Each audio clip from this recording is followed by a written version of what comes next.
Application 42, troisième point, on nous demande la limite de C de n. Donc on va rechercher un équivalent de C de n quand n tend vers plus infini. On s'intéresse d'abord au numérateur ln de n plus 1 sur racine de n. Donc on veut le diviser par une expression pour que le tout tende vers 1.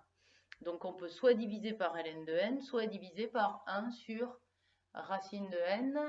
Il faut donc se poser la question de si je divise par exemple par ln de n, qu'est-ce que ça va donner comme résultat? Donc je commence par tester ln de n, ce qui fait 1 plus 1 sur ln de n multiplié par racine de n.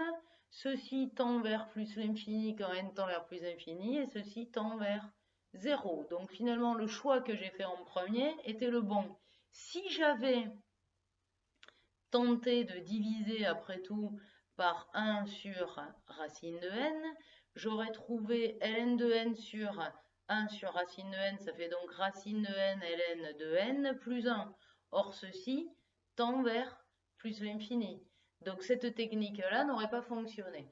Donc effectivement, on trouve donc que ln de n plus 1 sur racine de n est équivalente à ln de n quand n tend vers plus l'infini.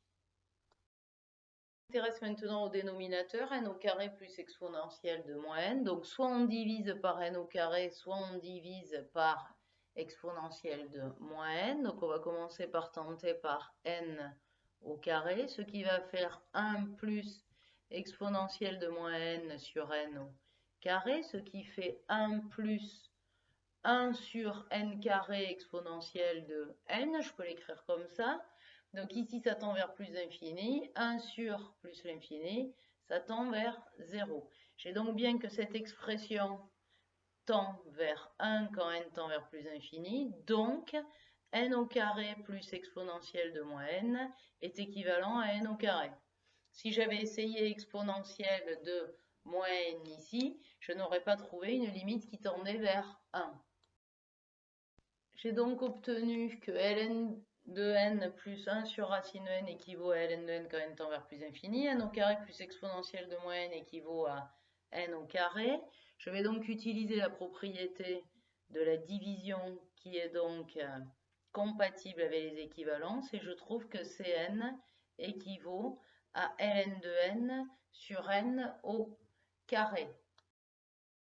Je m'intéresse maintenant, puisqu'il me faut la limite, je m'intéresse à la limite de cette expression. Soit vous considérez que d'après le cours de terminale, vous savez que ça tend vers 0, soit vous voulez quand même montrer l'utilisation de la propriété précédente, et vous avez, donc on a que ln de n est un petit o de n au carré, donc effectivement, ln de n sur n au carré tend vers 0 et donc Cn tend vers 0 quand n tend vers plus l'infini. C'était la question demandée. N non nul.